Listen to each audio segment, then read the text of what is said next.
Bismillahirrahmanirrahim and Assalamu alaikum students. Hope you all are fine and taking my lectures.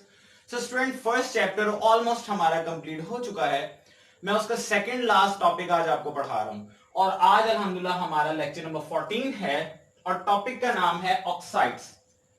जिस तरह पहले आपने halides पढ़ा, hydrides पढ़ा, वो दोनों भी as a long question paper में आते हैं और ये ऑक्साइड्स है आज आपके सामने स्टूडेंट्स, ये भी as a long question paper में पूछा जा सकता है या इसमें से शॉर्ट क्वेश्चन भी पूछे जा सकते हैं, वो भी हम डिस्कस करेंगे. सो टॉपिक स्टार्ट करते हैं जी. Again what are oxides? तो definition again, it is also a binary compound. Students ये भी अ बाइनरी कंपाउंड है. Binary compound consist of two types of elements. So binary compound of oxygen, again वही बात कि जो आपके पास बाइनरी कंपाउंड है it consist of two elements. तो एक एलिमेंट अगेन कंफर्म हो गया, it must be oxygen. Second element could be anyone from the periodic table, लेकिन एक जरूरी है कि क्या हो, ऑक्सीजन हो. सो क्या लिखेंगे? Binary compounds of oxygen with other elements, ये आपके पास ऑक्साइड्स कहलाते हैं. और इन ऑक्साइड्स को हम क्लासिफाई कर सकते हैं तीन मुख्तलिफ तरीकों से. There are three different ways कि जिसमें हम ऑक्साइड्स को डिस्कस कर सकते हैं, लेकिन हम डिस्कस उसमें करेंगे जिसमें इसको सबसे ज्यादा स्टडी किया जाता है. तो देखें स्टूडेंट्स, आप इसको स्टडी कर सकते हैं type of bond present in the oxide, कि ऑक्साइड्स के अंदर किस टाइप का बॉन्ड है, आयनिक है या कोवलेंट है या इंटरमीडिएट है, या इस बेस पे आप स्टडी कर सकते हैं. या एसिडिक और बेसिक नेचर ऑफ ऑक्साइड्स, कि जो ऑक्साइड है इसकी नेचर एसिडिक है या बेसिक नेचर का ये ऑक्साइड है, इस बात पे भी स्टडी किया जा सकता है. या finally oxidation state of oxygen in the oxides, कि ऑक्साइड्स के अंदर ऑक्सीजन के ऑक्सीडेशन स्टेट क्या है.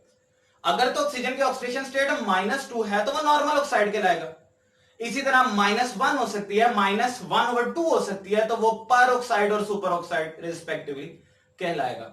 तो ये तीन तरह से हम क्या कर सकते हैं, ऑक्साइड्स को क्लासिफाई कर सकते हैं. लेकिन आमतौर पे स्टडी कैसे किया जाता है ऑक्साइड को, बेसिक, एसिडिक या एम्फोटेरिक. तो इसी तरह स्टडी करेंगे. स्टूडेंट्स अगेन देखें जी, basic oxide, amphoteric oxide and acidic oxide, पहले हम इसको टेबल के हवाले से स्टडी कर लेते हैं, फिर प्रॉपर्टीज पे आएंगे. अगेन जी, जो आपके पास 1A और 2A ग्रुप है, 1A और 2A group complete except beryllium, सिर्फ बेरिलियम उसमें एडेड नहीं है. 1A ग्रुप के सारे एलिमेंट्स जो कि स्ट्रॉन्ग मेटल्स हैं और 2A ग्रुप के भी सारे एलिमेंट्स जो कि हैवी मेटल्स हैं एक्सेप्ट बेरिलियम. बेरिलियम बस उसमें इंक्लूडेड नहीं है, बेरिलियम इज एक्सक्लूडेड. बेरिलियम निकाल दे वो एम्फोटेरिक ऑक्साइड बनाता है, लेकिन बाकी सारी चूंकि स्ट्रॉन्ग मेटल्स हैं, स्ट्रॉन्ग मेटल्स हमेशा कौन सा ऑक्साइड बनाती हैं, बेसिक ऑक्साइड बनाती हैं. ये हमने जब मेटेलिक कैरेक्टर स्टडी किया था स्टूडेंट्स, तब भी ये बात पढ़ी थी. ठीक है. सो 1A और 2A ग्रुप, ये lithium, sodium, potassium, rubidium, caesium, magnesium, calcium, strontium, barium, ये सब. और उसके अलावा 2B के heavy member cadmium and mercury, उसी तरह ये थैलियम. स्टूडेंट्स ये सब मेंबर्स क्या करते हैं, ये बेसिक ऑक्साइड बनाते हैं. क्लियर? कि जब भी इनके ऑक्साइड्स बनेंगे वो बेसिक ऑक्साइड इसलिए कहलाते हैं कि इनके ऑक्साइड्स को जब हम वाटर के साथ रिएक्ट करेंगे तो वो बेसिस गिव करती हैं. उसके बाद एम्फोटेरिक ऑक्साइड, स्टूडेंट्स ये जो ग्रीन कलर में मैंने एलिमेंट्स लिखे हैं ये सब हमारे पास एम्फोटेरिक ऑक्साइड हैं. लाइक ये देखें, ट्रेंड कुछ यूं शो हो रहा है, लाइक दिस, ये. और उसके अलावा यहां से आप देखें, ये ग्रीन के अंदर जो मैंने एनकैप्सुलेटेड किए हैं ये सारे वो एलिमेंट्स हैं जो कि एसिडिक और बेसिक दोनों तरह की प्रॉपर्टीज शो करते हैं upon different conditions. So students ये क्या कहलाएंगे, एम्फोटेरिक ऑक्साइड्स. ये आमतौर पे क्या होती हैं, लेस इलेक्ट्रोपॉजिटिव मेटल्स जो होती है ना, जो जरा वीक मेटल्स होती हैं, वो कौन से ऑक्साइड शो करती हैं, वो एम्फोटेरिक ऑक्साइड शो करती हैं. अभी हम स्टडी करते हैं कि एम्फोटेरिक ऑक्साइड क्या होता है. और फाइनली एंड पे हमारे पास मोस्टली नॉन मेटल्स हैं जिनके ऑक्साइड्स जब भी वाटर के साथ रिएक्ट करते हैं तो वो एसिड गिव करते हैं. So non metallic oxides are always acidic in nature, acidic oxides. Clear? अब जरा इन तीनों ऑक्साइड्स को हम थोड़ा डिफाइन कर लेते हैं. पहले मैं बेसिक ऑक्साइड की स्टूडेंट्स बात कर रहा हूं. बेसिक ऑक्साइड ये मैंने लिखा हुआ है, oxides of 1A and 2A group elements except beryllium. ये बात याद रखिएगा, बेरिलियम एम्फोटेरिक ऑक्साइड देता है because it is less electropositive metal. Clear? So 1A और 2A ग्रुप के elements except beryllium they will give basic oxide. उसी तरह oxides of d block elements जो कि ट्रांजिशन एलिमेंट्स हैं, ये भी क्या करती हैं? बेसिक ऑक्साइड की फॉर्मेशन करती हैं, लेकिन ये ज्यादातर वाटर में क्या होते हैं? इनसॉल्युबल होते हैं। क्लियर? यानी कि उसमें आप कह रहे हैं रिएक्शन नहीं गिव करेंगे। थर्ड थिंग क्या बताता है? 1A एंड 2A, जो 1A और 2A के ऑक्साइड्स हैं, मतलब कि अगर यहां मैं बात करता हूं lithium oxide, sodium oxide, potassium oxide, rubidium oxide या कैल्शियम ऑक्साइड, मैग्नीशियम ऑक्साइड, इन सब की मैं बात कर रहा हूं, तो इनके पास क्या है? High affinity for proton, they accept proton and changes to OH। कि इनके जो ऑक्साइड होते हैं ना, लाइक Na2O, तो ये जो ऑक्सीजन है ना, ये इसमें हाईली इलेक्ट्रोनेगेटिव होता है। जब ये हाईली इलेक्ट्रोनेगेटिव होगा तो लाइक हाइड्रोजन है, ये प्रोटॉन है, इसको इसके अंदर एक्सेप्ट करने की टेंडेंसी बहुत ज्यादा होगी। तो वो यही बात करता है हाई अफिनिटी फॉर प्रोटॉन। इसमें जो ऑक्सीजन है इसके पास बहुत ज्यादा ताकत है, बहुत ज्यादा एबिलिटी है इस प्रोटॉन को अपने अंदर ऐड करने की। सो इसको हम क्या करेंगे? They accept proton and changes to OH। Like आपके सामने एग्जांपल्स मैंने लिखी हैं, देखें। सोडियम और पोटेशियम दोनों 1A ग्रुप के मेंबर हैं, कैल्शियम और मैग्नीशियम दोनों 2A ग्रुप के मेंबर्स हैं। स्टूडेंट्स सबके ऑक्साइड्स हैं, देखें ऑक्सीजन अटैच, ये सब के सब क्या कर रहे हैं? वाटर के साथ स्टूडेंट्स रिएक्ट कर रहे हैं। सब जब वाटर से रिएक्ट करेंगे तो सोडियम अपनी रिस्पेक्टिव बेस गिव कर रहा है, पोटेशियम अपनी, कैल्शियम इसी तरह अपनी, और मैग्नीशियम अपनी बेस गिव कर रहा है। So that's why they all are called basic oxides. Clear? Students अब बात कर लेते हैं जरा एम्फोटेरिक ऑक्साइड की। मैंने इसकी डेफिनेशन से लिख दिया है।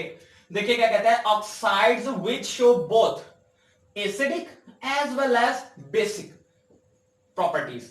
इस तरह का ऑक्साइड के जो एसिडिक प्रॉपर्टीज भी रखता हो और बेसिक प्रॉपर्टीज भी रखता हो, स्टूडेंट्स इस तरह के ऑक्साइड को हम क्या कहते हैं? एम्फोटेरिक ऑक्साइड या इंटरमीडिएट ऑक्साइड। ठीक है? कि जब ये ऑक्साइड किसी एसिड के साथ रिएक्ट करेगा ना, तो ये इटसेल्फ बेसिक बिहेवियर शो करेगा, और जब एम्फोटेरिक ऑक्साइड किसी बेस के साथ, किसी स्ट्रॉन्ग बेस के साथ रिएक्ट करेगा, तो इटसेल्फ ये वीक एसिड अपने आप को शो करेगा। तो इस तरह के ऑक्साइड को हम क्या कहते हैं? Amphoteric oxide. देखें कहता है oxides of relatively less electropositive elements, ये एम्फोटेरिक ऑक्साइड होते हैं। स्टूडेंट ये MCQ के लिए भी बात याद रखिएगा। इस तरह के ऑक्साइड जिनके साथ लेस इलेक्ट्रोपॉजिटिव मेटल अटैच हो, वो एम्फोटेरिक ऑक्साइड गिव करते हैं। देखें ये बात भी लिखी है, behave acidic when react with strong base. तो ये एसिडिक रिएक्ट करेंगे जब किसी स्ट्रॉन्ग बेस से रिएक्ट करेंगे, अपना बिहेवियर एसिडिक शो करेंगे, एंड वाइस वर्सा, वही बात जो पहले मैं कर चुका हूं। और स्टूडेंट इसकी एग्जांपल ये जिंक ऑक्साइड है, ये सभी इसकी एग्जांपल थी। जिंक में ले लेता, बेरिलियम ले लेता, गैलियम ले लेता, एल्यूमिनियम ले लेता, कोई भी ऑक्साइड लेता, और ये शॉर्ट क्वेश्चन भी पूछा जाता है। क्वेश्चन आता है zinc oxide is amphoteric in nature, justify. या ये भी क्वेश्चन बहुत दफा आ चुका है, beryllium oxide is amphoteric in nature, justify. तो स्टूडेंट्स ये अब आप देखें, ये दोनों में सेम रिएक्शन होगा कि जिंक ऑक्साइड है, ये देखें यहां मैंने इसको एसिड से रिएक्ट किया विच इज H2SO4, और यहां पे मैंने जिंक ऑक्साइड को NaOH एक स्ट्रॉन्ग बेस से रिएक्ट किया। तो पहले ये वाला रिएक्शन देख ले, जब ये जिंक ऑक्साइड स्ट्रॉन्ग एसिड से रिएक्ट हुआ तो स्टूडेंट अब क्या करेगा? इटसेल्फ ये वीक बेस बनेगा। और आपको पता है एसिड और बेस जब भी रिएक्ट करते हैं स्टूडेंट्स क्या गिव करते हैं? Salt and water, neutralization reaction होता है। तो ये देखें, अगर तो H2SO4 आप सबको पता स्ट्रॉन्ग एसिड है, सो ZNO यहां पर वीक बेस है, तो एसिड और बेस रिएक्ट कर रहे हैं, तो ये देखें स्टूडेंट जिंक सल्फेट जो कि सॉल्ट है, और साथ क्या बना? वाटर बना। ये सिंपल हमारे पास न्यूट्रलाइजेशन रिएक्शन हो गया। क्लियर? और उसके बाद देखें यहां पर अगेन जिंक ऑक्साइड अब NaOH के साथ रिएक्ट कर रहा है। स्टूडेंट अगर NaOH के साथ रिएक्ट कर रहा है तो ये स्ट्रॉन्ग बेस है, तो ये यहां पर एज अ वीक एसिड अब रिएक्ट करेगा। तो वीक एसिड तौर पर रिएक्ट करके ये देखें, ये इसने एक कॉम्प्लेक्स सॉल्ट बना दिया। तो इस तरह के ऑक्साइड्स को हम एम्फोटेरिक ऑक्साइड कहते हैं कि जब वो एसिड के साथ रिएक्ट करता है तो इटसेल्फ बेस अपने आप को शो करते हैं, और जब बेस के साथ रिएक्ट करते हैं तो अपने आप को एसिडिक शो करते हैं। Let's friends finally acidic oxide. Table से हम देख चुके हैं जितने ब्लैक कलर में लिखे हैं ये सब एसिडिक ऑक्साइड हैं, क्योंकि ये सब नॉन मेटल्स हैं। तो यहां पर भी पहली बात ये लिखी है, oxides of non metals give acidic oxide, कि जो नॉन मेटल के ऑक्साइड्स बनते हैं हमारे पास वो एसिडिक होते हैं। और क्यों एसिडिक होते हैं? कि जब वो वाटर के साथ रिएक्ट करेंगे तो एसिड्स गिव करेंगे। स्टूडेंट्स देखें आगे, when they dissolve in water they give acids, simple is that. So that's why they are called acidic oxides. ये है मेरे पास कुछ example like carbon, nitrogen, sulphur and phosphorus, ये सब नॉन मेटल्स हैं। स्टूडेंट्स देखें सबके साथ ऑक्सीजन अटैच्ड है, सो ये सब क्या हुए, non metallic oxides.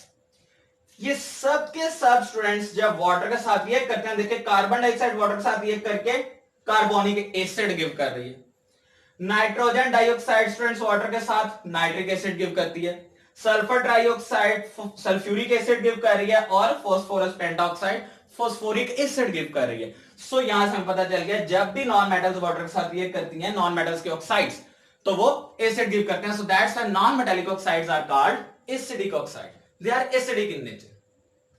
Students finally अब आते हैं इसके ट्रेंड की तरफ, और एक बहुत इंपॉर्टेंट मैं शॉर्ट क्वेश्चन यहां पर डिस्कस करूंगा, फिर आपका ये टॉपिक कंप्लीट हो जाता है।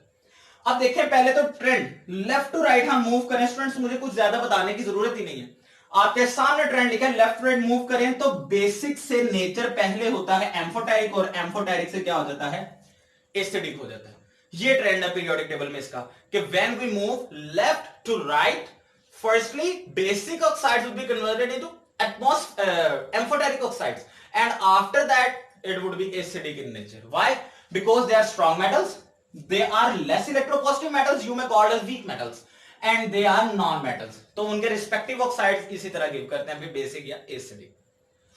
आखिरी बात जो मैं कर रहा हूं ये जरा गौर से पढ़िएगा, acidic and basic character of the oxides also be decided by their oxidation states of the metals, कि आपके पास जो भी ऑक्साइड होगा मेटेलिक ऑक्साइड स्टूडेंट, उसमें मेटल की ऑक्सीडेशन स्टेट भी हमें ये बता सकती है कि ये एसिडिक ऑक्साइड है या बेसिक ऑक्साइड है। यही पहले वाली बात, यहां पे ऑक्सीडेशन स्टेट ऑफ ऑक्साइड, उसमें मेटल की ऑक्सीडेशन स्टेट को लेकिन यहां स्टडी करना, वहां मैंने ऑक्सीजन की ऑक्सीडेशन स्टेट की बात की थी। अब देखें एसिडिक और basic character of the oxide depend upon the oxidation state of metal. Metal की ऑक्सीडेशन स्टेट पे डिपेंड करता है, कैसे डिपेंड करता है जी वो भी देख लेते हैं। स्टूडेंट ये देखें क्या कहता है, acidic character increases by the increase in oxidation state of metal. ये आपकी बुक की वर्डिंग है कि जैसे जैसे ऑक्साइड्स के अंदर, मेटालिक ऑक्साइड्स के अंदर मेटल की ऑक्सीडेशन स्टेट बढ़ती जाती है, इंक्रीज होती जाती है, वैसे ही वैसे उसका एसिडिक कैरेक्टर बढ़ता जाता है। अब इसकी क्या वजह ये देखें, मैं आपको सिंपली इसका आंसर यूं बता देता हूं, पहले आप एक बार ध्यान में ले आए Lewis acid base concept. Lewis में क्या कहता था एसिड और बेस का कॉन्सेप्ट, उसके मुताबिक एसिड वो स्पीशी थी having tendency to accept the electrons. ऐसे ही दोबारा सुन लें, according to Lewis acid base concept, acid is a species having tendency to accept electron or electrons. जितने ज्यादा इलेक्ट्रॉन वो एक्सेप्ट कर सकेगा उसको एक्सेप्टर कहते हैं, और वो जितने ज्यादा इलेक्ट्रॉन एक्सेप्ट कर सकेगा उतना स्ट्रॉन्ग एसिड होगा। तो स्टूडेंट देखें, ये मैंने लिखे हैं आपके सामने, ये देखें manganese is a metal, it's a transition metal. Manganese की जो अब ऑक्साइड्स हैं उसके साथ ये सारे अब आप देखेंगे यहां पे कैरेक्टर क्या है। तो स्टूडेंट देखें ऑक्सीजन की स्टेट आपको पता है -2 होती है, यहां पे पहले सारी वो लिख देता हूं। स्टूडेंट ये देखें यहां 3 ऑक्सीजन है, सो -2 मल्टीप्लाई बाय 3 -6 हो जाएगी। यहां पर 2 ऑक्सीजन है, सो -2 मल्टीप्लाई बाय 2 स्टूडेंट ये -4 हो जाएगी, और यहां पर 7 है, सो -2 मल्टीप्लाई बाय 7 ये हो जाएगी -14।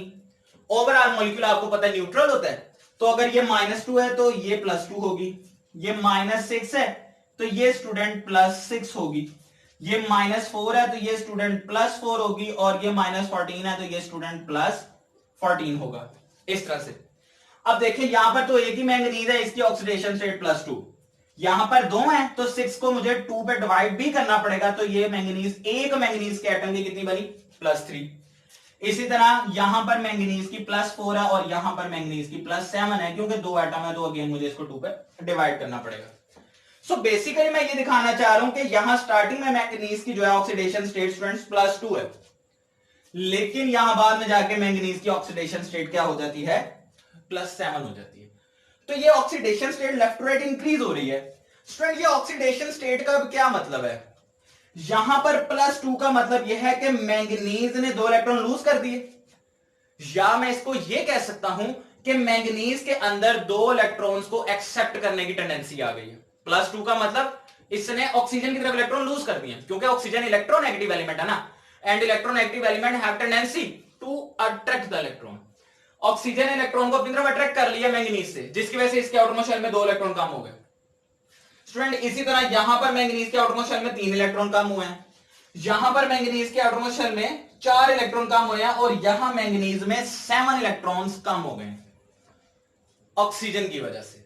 तो अब देखें +2 का मतलब ये अपने अंदर 2 इलेक्ट्रॉन्स को एक्सेप्ट करने की टेंडेंसी रखता है, लेविस के कॉन्सेप्ट के मुताबिक ये एसिड है।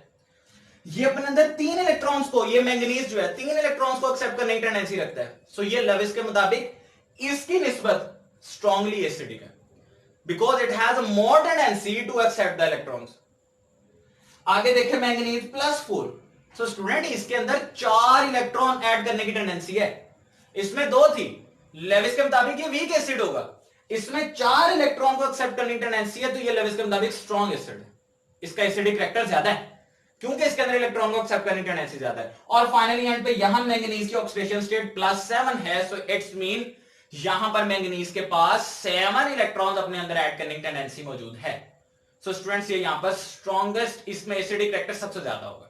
ये देखेंगे ट्रेंड भी यही शो कर रहा है कि इस तरफ आप मूव करें तो 2 से 3, 3 से 4, 4 से 7। So it's mean left to right acidic character बढ़ रहा है।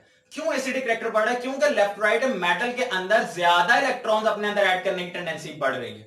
सो ये वजह है कि यहां पर एसिडिक कैरेक्टर इंक्रीज होता है जैसे जैसे मेटल की ऑक्सीडेशन स्टेट इंक्रीज होती है।